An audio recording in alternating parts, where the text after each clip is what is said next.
بالله من الشيطان الرجيم بسم الله الرحمن الرحيم إنا أرسلناك شاهدا ومبشرا ونذيرا وداعيا إلى الله بإذنه وسراجا منيرا وقال الله تعالى رب اشرح لي صدري ويسر لي أمري واحلل عقدة من لساني يفقهوا قولي. محترم بزرگوں اور دوستوں، اللہ تبارک تعالیٰ کا بہت زیادہ احسان و کرم فضل، اللہ تبارک تعالیٰ نے ہمیں اور آپ کو یہاں شفا چیریٹیبل کے سالانہ اجلاس میں یکجا ہونے کی توفیق عطا فرمائی اور شفا کے پلیٹ فارم سے ابھی آپ نے بہت ہی بہترین انداز میں مفتی صاحب سے ان کے خیالات اور ان کا جو انداز بیان تھا ماشاءاللہ بہت ہی بہترین تھا. بچوں کے ذریعے سے بھی باتیں ہو گئی. مزید کچھ کہنے کی ضرورت نہیں تھی، لیکن چونکہ ذمہ داری ہے، اس ذمہ داری کو نبھانے کے لیے اور اس کو پورا کرنے کے لیے میں تھوڑا حصہ وقت آپ لوں گا، کیونکہ طبیعت بھی اتفاقاً آج میرے ساتھ نہیں دے رہی ہے، اس لیے جلد ہی انشاءاللہ آپ سے رخصت ہو جاؤں گا. یہ ایک عجیب اس دنیا کا اللہ تبارک تعالیٰ نے جب سے پیدا کیا ہے، عجیب انداز میں اللہ تبارک تعالیٰ جو ہے اپنے اس کائنات کو چلا رہے ہیں. اتحاد کے اوپر ماشاءاللہ بہت اچھی بات ہو گئی ہے، مزید اس کے اوپر روشنی نہیں ڈالنا چاہیے کیونکہ وقت کافی ہو گیا ہے. اور ہمارے محترم نے اشارہ بھی کر دیا ہے کہ ہمیں جو ہے جتنا جلدی ہو سکے ان کو ختم کرنا ہے تاکہ آپ وہ جا کے گھر میں آرام کریں گے. شروع سے ہی یہ مسئلہ جو ہے کسی نہ کسی انداز میں چلا آ رہا ہے، اختلاف کا. شروع سے حضرت انسان کو اللہ تبارک تعالیٰ نے جب پیدا کرنے کا ارادہ کیا، عزم کیا، تو آپ کو پتہ ہی ہے، وہ مشہور اور معروف واقعہ ہے، قرآن کے اندر بھی ہے. تو اللہ تبارک تعالیٰ نے فرشتوں کو جمع کیا. ہم ایک مخلوق دنیا میں پیدا کرنے والے، بنانے والے ہیں. تو فرشتوں نے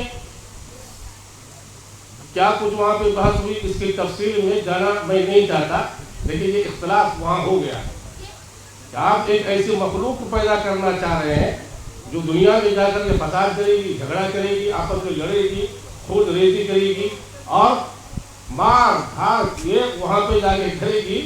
آپ کو کیا چاہیے؟ اپنی عبادت. تو ہم آپ کی عبادت کے لیے کافی ہیں، آپ ان کو پیدا مت کیجیے. اگر اس کو پیدا کریں گے تو دنیا میں جا کے یہ فساد کریں گے، فساد برپا کریں گے. لیکن اللہ تبارک تعالیٰ نے فرمایا نہیں، ہم تو اس کو پیدا کر کے ہی چھوڑیں گے، اور پیدا کر ہی دیا. سمجھ رہے بات کو آپ؟ حضرت آدم علیہ السلام کو پیدا کیا اور حضرت آدم علیہ السلام کو پیدا کر کے ان کے جسم کے پتلے کو خمیر بنا کر کے آگ، ہوا، پانی، مٹی، سمجھے، یہ اربع عنصر سے، 4 چیزوں سے حضرت آدم علیہ السلام کے پتلے کو تیار کیا. اور تیار کرنے کے بعد جو ہے 40 سال تک اس کو دھوپ میں چھوڑ دیا. کہاں چھوڑ دیا؟ دھوپ میں. حضرت حوا کو پیدا نہیں فرمایا. 40 سال اس کو پورے ہو گئے. اس کے بعد جو ہے حضرت حوا علیہ السلام کو حضرت آدم کے جسم میں اللہ تبارک تعالیٰ نے پھونک ماری، روح ان کے اندر آیا، حرکت ہوا، حواس ہوا، سمجھ گئے، اور اس کے اندر جو ہے بولنے کی قوت گویائی ہو گئی. اور اس کے اندر جو ہے جس طرح ہم آج بول رہے ہیں اور ہم آپ کو دیکھ رہے ہیں، آپ ہمیں دیکھ رہے ہیں، اس طرح سے حضرت آدم جو ہے وہ اپنے اصلی پوزیشن میں آ گئے اور بعد حضرت حوا کو پیدا کیا. لیکن ہم آپ سے ہی پوچھتے ہیں کہ جنت سے کیوں نکالے گئے؟ حضرت آدم کو جنت سے کیوں نکالا؟ خبر ہے نا آپ کو؟ یعنی کہ ایک چیز کے اوپر دونوں میں میاں بیوی میں اختلاف ہو گیا. سمجھے کہ آیا اس درخت کے پاس ہم کو جانا ہے یا نہیں جانا ہے؟ حضرت آدم کہہ رہے ہیں کہ ہم کو جانا نہیں، اللہ نے منع کیا ہے. حضرت حوا کہہ رہی ہے کہ تم بیوقوف ہو، چلو چل کے ہم دیکھیں وہاں ہے کیا. اختلاف دونوں میں ہو گیا. اختلاف کے بنیاد کے اوپر اختلاف سے فائدہ کیا ہوا؟ کیا فائدہ ہوا اختلاف سے؟ اختلاف کے اندر فائدہ ہے، بہت سارا فائدہ ہے. علماء یہ کہتے ہیں کہ وہ وہاں اگر اختلاف نہیں ہوتا، میاں اور بیوی میں جھگڑا نہیں ہوتا، اور حضرت آدم علیہ السلام کو اور حضرت حوا علیہ السلام کو جھگڑے کی بنیاد کے اوپر، اختلاف کی بنیاد کے اوپر اللہ تبارک تعالیٰ نے دونوں کو کہاں ڈالا؟ زمین پہ اتار دیا نا. یعنی کہ اختلاف کا نتیجہ یہ نکلا، افزائش انسانی کا ہونا. اللہ تبارک تعالیٰ کو یہ سب معلوم تھا ان میں اختلاف پیدا ہوگا، ان کے اختلاف کے وجہ سے اور ان کے اختلاف کے بنیاد کے اوپر یہ جنت میں جھگڑیں گے. جھگڑنے کے بارے میں جب ان کے اختلاف بڑھے گا تو یہ وہاں تک پہنچ جائے گا، یہ اس کے قریب پہنچ جائے گا اور اس جگہ پہ پہنچ جائے گا جس جگہ پہ ہم نے ان کو جانے سے منع کیا تھا، یا وہ چیز یہ استعمال کرے گا جو چیز ہم نے استعمال کرنے سے منع کیا تھا. حضرت آدم علیہ السلام یہ کہہ رہے ہیں کہ نہیں ہمیں یہ چیز استعمال نہیں کرنا ہے، لیکن حضرت حوا کہہ رہی کہ نہیں ہم کو استعمال کر کے دیکھنا ہے. اختلاف ہوا اور اختلاف کے بنیاد کے اوپر یہ ہوا کہ دونوں کو زمین کے اوپر آنا پڑا، اور جب دونوں زمین کے اوپر آئے تو اس اختلاف کا فائدہ کیا ہوا؟ کیا فائدہ ہوا؟ اس اختلاف کے ابھی مفتی صاحب بیان دے رہے تھے، ہم ایک ہی ماں باپ سے سب پیدا ہوئے ہے نا، ایک ہی سے پیدا ہوئے. اب جنت میں تو ہم پیدا نہیں ہو سکتے تھے نا.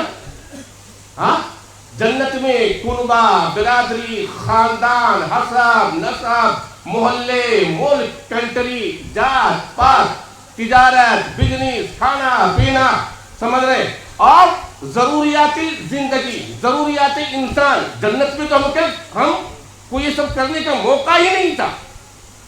تو اللہ تبارک تعالیٰ نے اختلاف کے ذریعے سے اختلاف پیدا کر کے دماغ میں اختلاف ڈالا، سمجھ رہے، ذہن میں اختلاف پیدا کیا حضرت آدم اور حوا کو، اور اختلاف کی بنیاد کے اوپر اللہ تبارک تعالیٰ نے اس دنیا کو بسایا.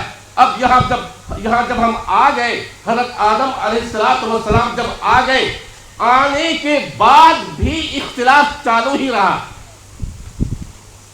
چالو.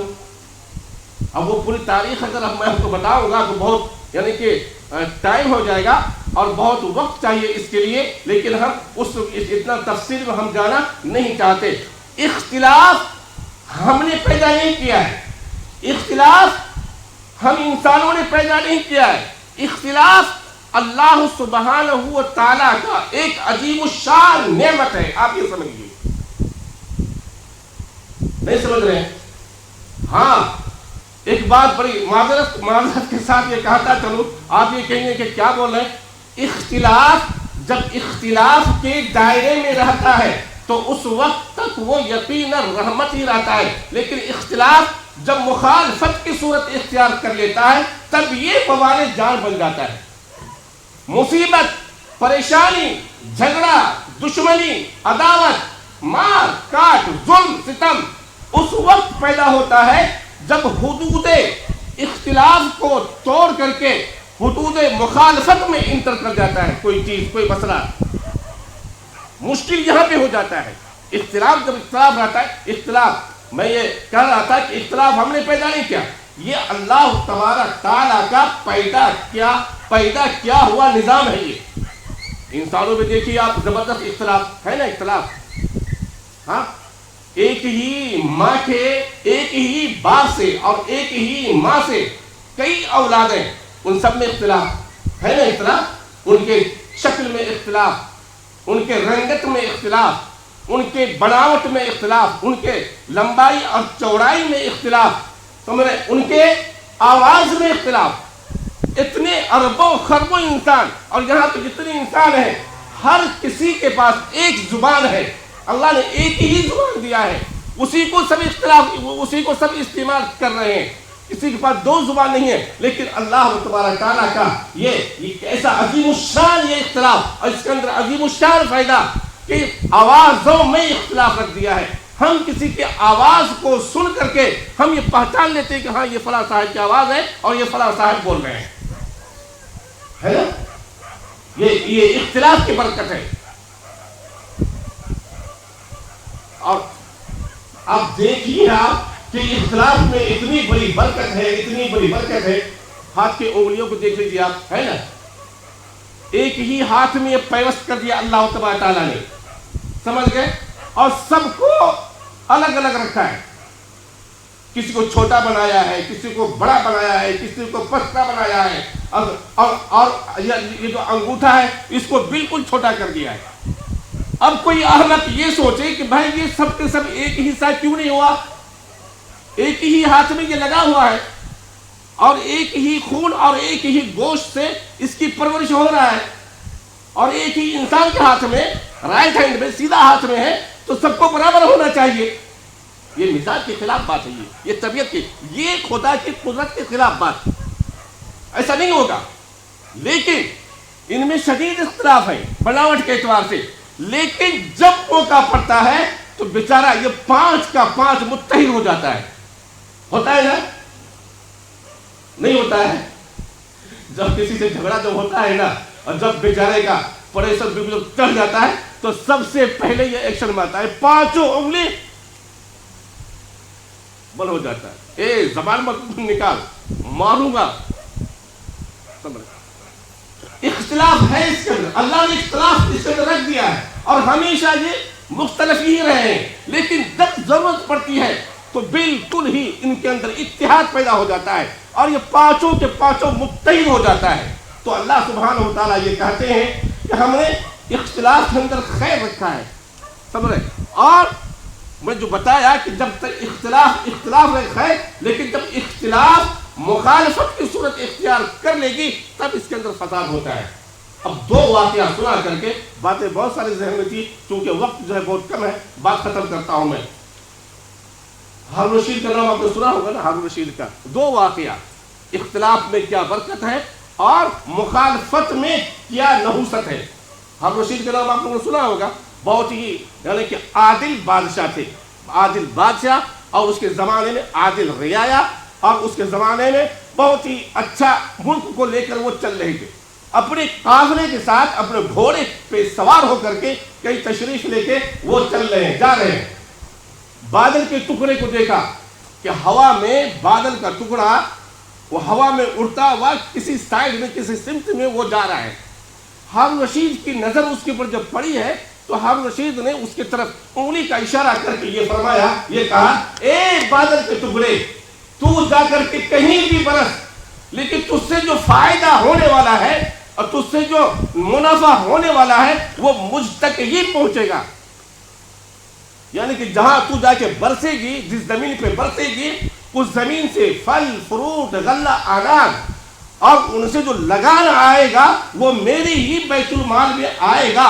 اتنی بڑی مملکت کا ہم مالک ہیں، تو کہیں بھی جا کے برس، تو ہم کو یہ یقین ہے کہ تو جہاں کہیں بھی برسے گا تو اس سے جو فائدہ آئے گا، لگان آئے گا، ٹیکس آئے گا، وہ میری ہی بیت المال میں اور میری ہی خزانہ میں آئے گا۔ وہ مسلمانوں کا، میرے بھائی، اتفاق کا اور اتحاد کا وقت تھا کہ ہارون رشید کے زبان سے یہ کلمہ نکل رہا ہے کہ اے بادل کے ٹکڑے، تو دنیا کے کسی بھی کونے میں جا کے تو برس، ملک کا اس وقت اتنی بڑی مملکت پہ میرا حکومت چل رہا ہے کہ تو کہیں بھی جا کر کے برسے گا اور تجھ سے جو فائدہ آئے گا وہ میرے ہی مال گودام میں آئے گا، اور اس کے علاوہ کہیں جانے ہی والا نہیں ہے، کیونکہ اتنے بڑے مملکت کے ہم مالک ہیں۔ کون؟ مسلمان۔